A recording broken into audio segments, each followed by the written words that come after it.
to Miss Ana Laguna. Hi, ma'am. Co-CEO and Chief Creative Officer, Bio Manila. I actually did an event for you a few years back. Oh, I think sa Manila Pen. Yeah. Yes, ma'am. Oh my goodness. There you go. The one who inspired your story. Happy birthday. Tatanong niyo ba ako mag-host or ano? Sige. Sige. Kita niyo, may na-close tayong deal. Ako mag-host ng debut ng... Okay. Ako host? Ay, nako Tapos Oh, na. Andre. Oh, yes.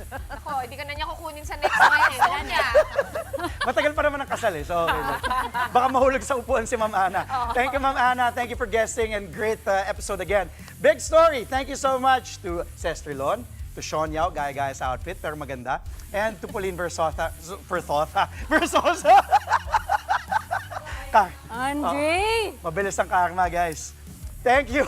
On the show tonight, we've got the Oklahoma City Thunder booking their spot in the NBA Finals, plus updates from Gilas Youth's final game in the elimination round of the FIBA Under-16 Asia Cup Siaba qualifiers. That's his fiance, by the way. I don't know what happened there.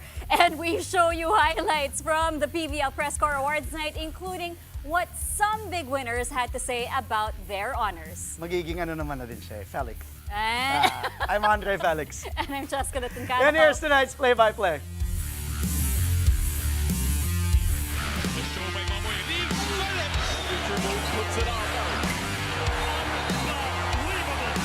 On the left side. Gilas rejecting Esteban for the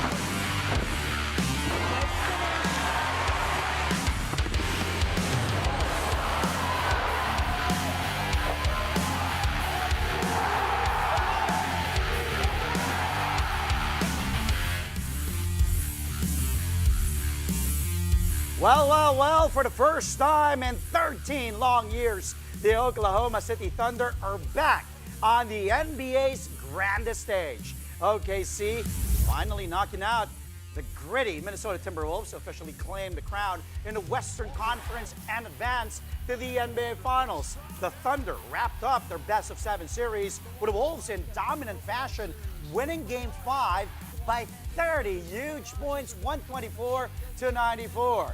And it was all OKC right from the get-go. They outscored Mini 26-9 in the first quarter, and they basically never looked back. Leading the way, I'll give you one guess. SGA, that man. Ooh, Shai Gilgeous-Alexander finishing with 34 points, 7 rebounds, and 8 assists. The season's most valuable player was also named the MVP of the Western Conference Finals for his dominant performance all throughout the series. Chet Holmgren added 22 markers, 7 boards of his own, and 3 big blocks. But the true star of the show was the Thunder's collective defensive work. At the end of the first half, the Wolves even had more turnovers than field goals made, 14-12. The Thunder now await the winner between the Indiana Pacers and the New York Knicks. Here's Thunder coach Mark Dagnall after receiving the Oscar Robertson Trophy as the Western Conference champions. These guys are uncommon. You know, they do everything right. They're professional. They're high character.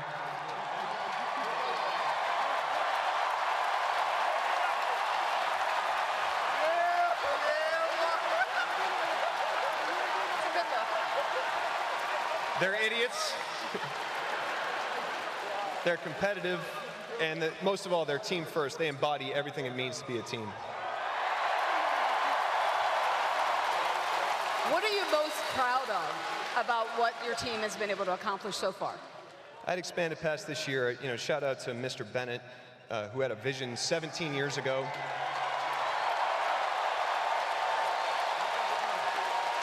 He has tied this team to the community, and Sam, who's been here all 17 years.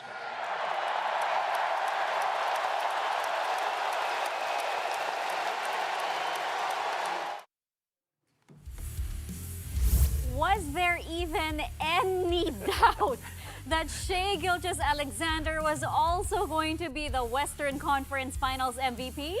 SGA averaged 31.4 points, 8.2 rebounds, 5.2 assists, and 1.8 steals a night against the Wolves this series. More impressively, the season MVP was at his best when his team needed him most. In Game 4, the Wolves looked to tie the series at 2 games apiece. In response, Shea posted a playoff career-high 40 markers to go with 9 boards and 10 dimes in the Thunder's gritty road win 128-126.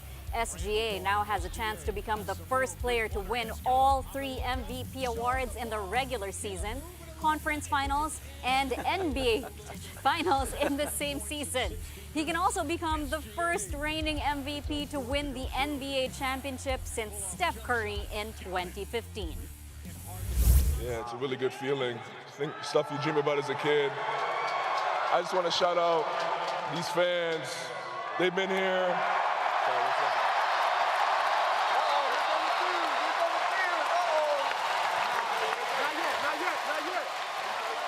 A couple years I got here, there's some really dark times in this arena, not fun times, and these fans have been by our side through thick and thin, so we appreciate them first and foremost.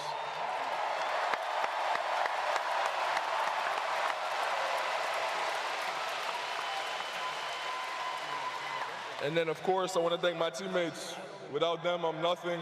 Clear as day. I don't have 124 points by myself.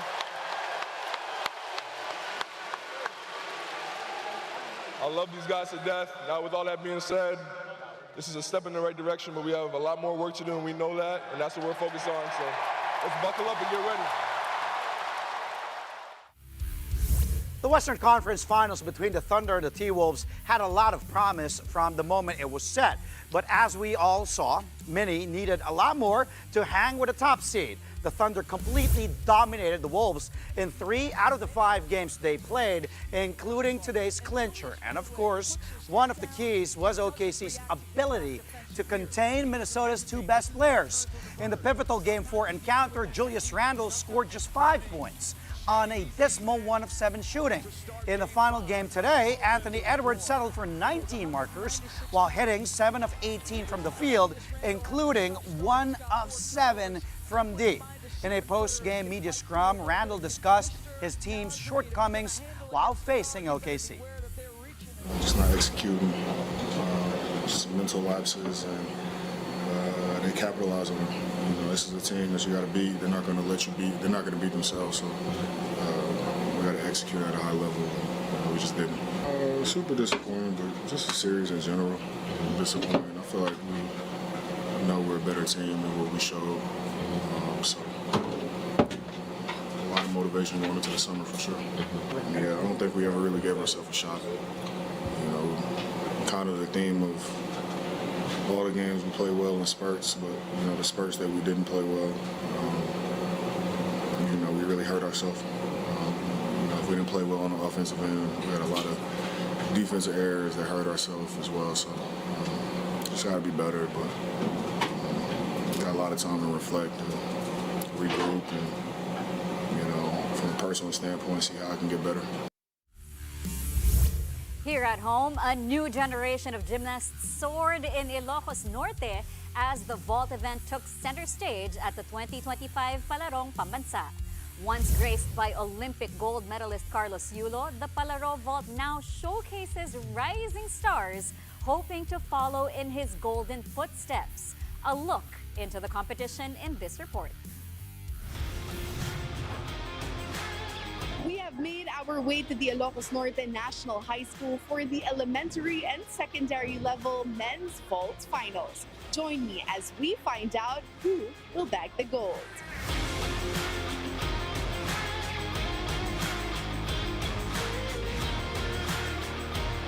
It was an action-packed morning here in Lawag City, Ilocos Norte, as our young gymnasts from the elementary and secondary divisions took on the challenge of the vault apparatus.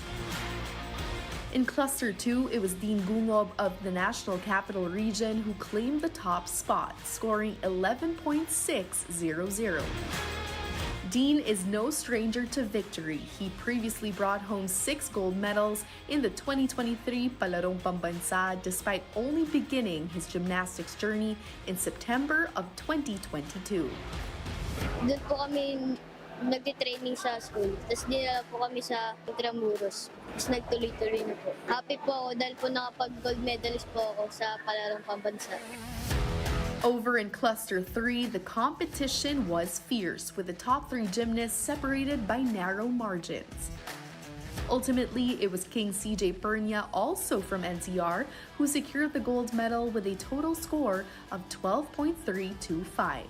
He expressed his pride and gratitude in winning for his region, describing the victory as both rewarding and motivating. Sobrang saya ko po, hindi ko po akalain na magagawa ko po siya ng maayos. And nagpapasalamat po ako kay Lord. Binigyan niya po ako ng chance na makasali po sa Palarong Pambansa po. Maraming salamat po sa mga sumuporta. And thank you po Ma'am Rose, Coach Rafi, Sir Matthew, and Ma'am Susan, and Club Gymnastica Pasig and Pasig LGU po. Reporting from Lawag City in Ilocos Norte, this has been Bea Escudero.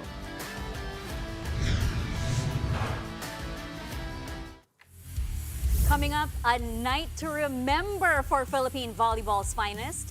From rookies making waves to seasoned stars shining bright, we've got the highlights of the first ever PVL Press Corps Awards. Play-by-play will be right back, only here.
Welcome back to the show. You're tuned in to Play-by-Play only here on One News. Magnolia Hotshots head coach Chito Pistolero Victolero weighs in on a shocking trade that sent veteran Calvin Abueva to the Northport Batang Pier. Well, there's no doubt that Victolero believes Abueva had been a valuable asset for the Hotshots, but he also noted the need for Magnolia to go younger, to remain competitive in the future. That's why they brought in a young, talented big man in William Navarro to strengthen their roster. While parting ways with someone like Abueva is never easy, Victolero and the team believes this move puts them in better position to contend in the next few years. Besides a 37-year-old Abueva, Magnolia also sent Jeric Balanza and a second-round pick for the 2026 draft to the Batang Pier. The Hotshots are already leading the league in the ongoing Philippine Cup with a 7-1 win-loss record. Navarro is expected to make his debut on June 1 when they take on Barangay Ginebra San Miguel in a Manila Classico. 6 is the magic number for the Rain or Shine Elasto Painters to get into the PBA Philippine Cup playoffs. And head coach Yang Giao is focused on getting that 6th victory in the team's next match. Coach Yang says they will have to come in mentally prepared for their next game against the Terra Firma Jeep next Wednesday. Giao does not want his Wards to be complacent against a team that has lost 8 straight games, given how good the Jeep played against the Converge Fiber Xers last night. Rain or Shine currently carries a 5-3 win-loss record for 5th in the league this conference. But while a top 4 finish and a twice-to-beat edge in the quarters is within reach, Giao is not entertaining this possibility just yet. Naka-focus kami talaga dun sa 6 wins. No? So we're 5-3 right now. Nahanap lang namin yung paniguradong makapasok kami sa quarterfinals. Our next game is going to be against Terra Firma. No? We also don't want to underestimate them. We want to prepare hard for them because kanina no? yung game nila, they played 3 good quarters. No? Yung 4th quarter lang medyo bumigay sila. So they're still very dangerous. So we want to come into the game against them on Wednesday mentally prepared. No? Pang-ano namin yun, clincher namin yun. Kasi after that, dalawang mahirap na laro naman. No? So if we don't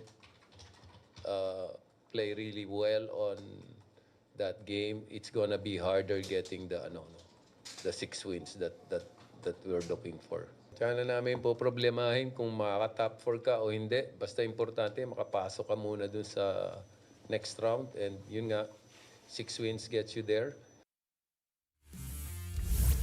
Well, some big teams hitting the hard court as the PBA Philippine Cup resumes tomorrow. The Northport Batang pair at the TNT Tropang 5G open things up at 5 in the afternoon. TNT looks to get its 5th win in a row, while Northport will try to finally end its sorry 6-game skid. Then at 7:30 in the evening, defending all-Filipino champs, the Meralco Bolts renew their rivalry with Barangay Ginebra San Miguel. Both teams are looking to improve their placing with just a few games remaining in their elimination round schedules. Both games will take place at the Big Dome, the Smart Araneta Coliseum.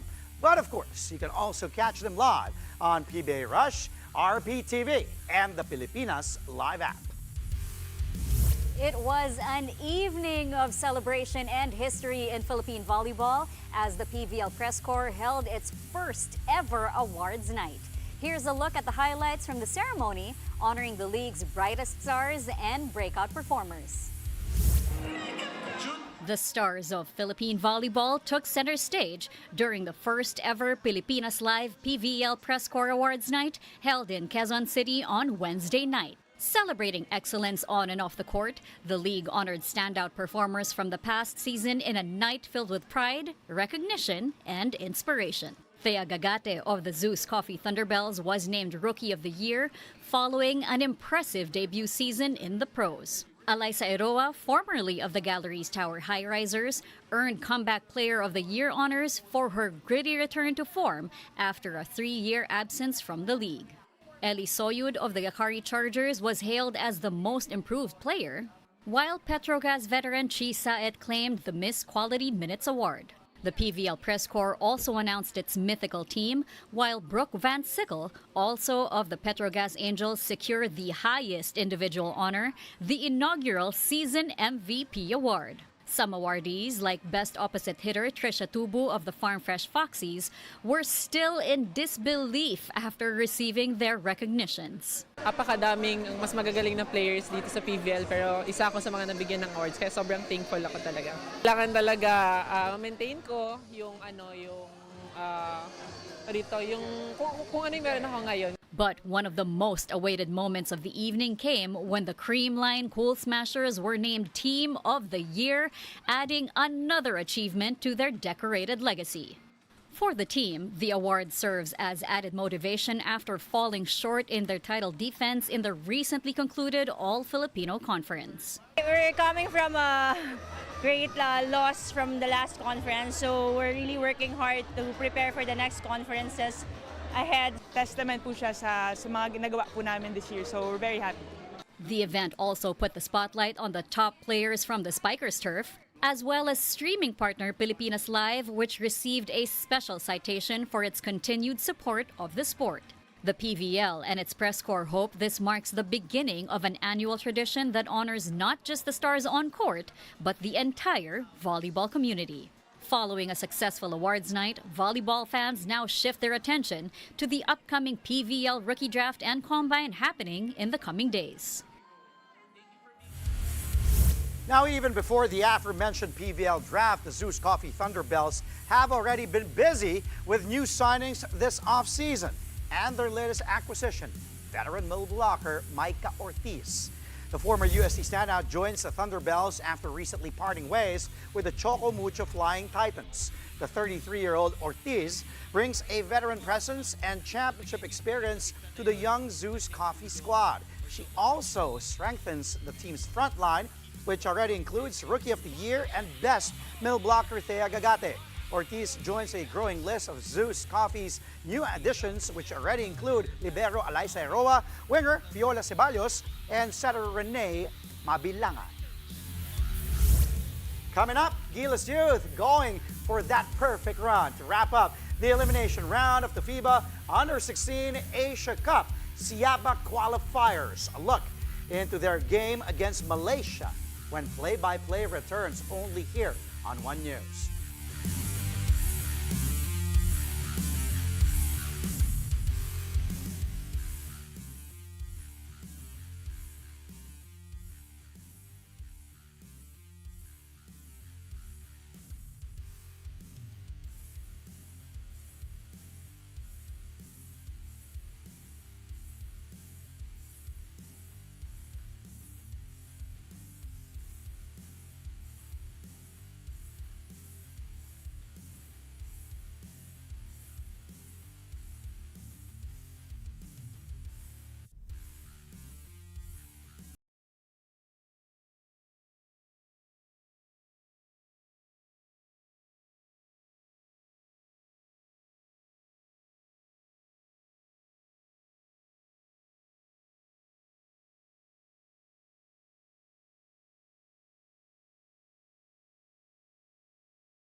Welcome back. You're watching Play-by-Play on One News.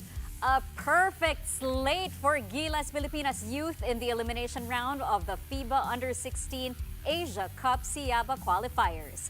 Gilas Youth improving their pristine slate to 5-0 after crushing Malaysia 96-61. Jeremiah Antolin led the way with 15 points on 77% field goal shooting. This is the Philippine team's fourth blowout win in 5 games for the entire tournament. Coach L.A. Tenorio Suarez's closest encounter came against the Indonesians, with Gilas winning 77-68. Gilas Youth will go for the tournament sweep as they play in the gold medal match tomorrow, May 30, against familiar foe, Indonesia.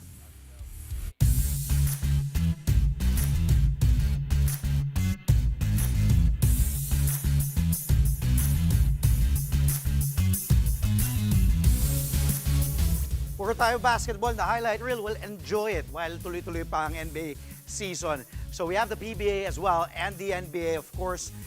Game 5, OKC, Minnesota. Pero unahin muna natin, PBA. Phoenix against rain or shine. Let's get to it at the Phil Sports Arena in Pasig. Here it is, Adrian Nocum on the switch. Ooh, but stolen away by Phoenix. R.R. Garcia, sabi ni Nocum, okay, bawian kita kahit veterano ka. What a block there by Nocum, the former Mapua Cardinal. Gets stolen away by Soyud. And then on the break, the veteran big man spots the veteran point guard, R.R. Garcia, as a former UAAP MVP gets blocked by the former Mapua Cardinal in Adrian Nocum. This guy really has a bright future for ROS. That's Nocum's only block of the game. But he had a career high 30 points to go along with 5 rebounds. ROS gets the win here over Phoenix, 109-99. Off to the NBA we go. Game 5, Western Conference Finals. Ant-Man, a block on the MVP, SGA. But unfortunately, that was a lone bright spot and lone play from the losing team, Minnesota, here in our highlight reel tonight. Ant-Man with a hops, blocking SGA, but SGA getting the last laugh. Edwards, by the way, finishing with just 19.6 boards, 2 assists, and that block in a losing effort in this closeout game in OKC. Okay, up next, let's go to the Thunder highlights. Tuloy-tuloy na to. SGA getting the steal, going all the way, bumping his cousin, Nikhil Alexander Walker, too. Walang pinsan-pinsan. Sabi ni SGA, look at that bump, boom. And then the slam, two-handed by SGA. Randall couldn't catch up with SGA there. Shea finishing Game 5 with 34 big points, 7 boards, and 8 assists. Speaking of assists, here's one. SGA back at it. SGA on the run. Spots. Oh, no. And then the crossover. The alley-oop to Chet Holmgren. What a play there on the break. SGA against Conley between his legs against Randall. And then, whoop, decides in midair, I won't shoot it. Let's give it to the 7-footer while he's at it. And there's Chet like a pogo stick jumping up there. Holmgren chipping in 22. 7 boards, 3 blocks for OKC. I did say more. Encore. More from SGA. And Chet. The tap, loose ball, goes to OKC. Shea on the run again. Then sees his buddy running on the left side. And Chet Holmgren, take a look at that. Running Conley, he can't do anything. And even Ant-Man tried to block the 7-footer slam to no avail. It was all OKC right from the jump. OKC finally eliminates Minnesota in 5 with a 124-94 home victory. Thunder now off to the finals, but they wait. Who will they face? The Indiana Pacers, who's up 3-1 against the New York Knicks. Check. I mean, are we really surprised that SGA is... Hindi. This is when we do the pretends to be shocked. The meme. Before we go, how about some more proof to that old saying that age is just a number? Meet 68-year-olds Dio Soli and Greg Torres, 2 seniors who continue to defy limits 1 kilometer at a time. Dio, who took a break from running for 2 years, shared his comeback story during the Sante Barley Trilogy run in Pasay. Greg, on the other hand, started his running journey at 50 and never looked back. So if you think it's too late to start running, take it from Dio and Greg, it never is. Super. I started when I am 50 years old. I am now 68 years old. Ayun lang, sali-sali lang sa mag-start sa 5K, then 10K. Katulad ngayon, kasama ko 2 daughter ko, 21K din. Gandang banding. Like what I was saying. Yes. Alam mo, when I was racing also, ang dami ko nakakasabay, mga senior, nakakahiya lang. Kasi mas mabilis sila sa'yo. Tapos ikaw, hapong-hapo ka na. Hindi, true story to ha. May nakasabay ako, tatay, as in, 10K niya, mga 46 minutes, 47 minutes. Talagang ganun, nakangiti pa. Nakangiti pa. Ako, pero bilib na bilib ako dyan. So, kay 68-year-old Dio, kay Greg Torres, congratulations po sa inyo. Tuloy niyo lang po kayo. Kayo po ay inspirasyon. Ako po ay na-inspire dahil malapit na. May 94 days ka pa, di ba? Bilang mo. Sydney Marathon po, August 31. Okay. 42 kilometers. Parang from here to Nuvali. Okay, bye. Good luck na lang po. Pero thank you once again to Dio and to Greg. That's all from us tonight. Catch us again though tomorrow, Friday, 8:30 p.m. for a play-by-play of the day's top sports stories. Play-by-play is on One News. That's Signal TV Channel 8 on SD and Channel 250 on HD. We are also available on Signal Play and Pilipinas Live. Ilan taon? 68, no? 68. Nakakaya. 42, 68. I'm Andres Alex. And I'm Cheska Calao. Thank you for watching. Good night.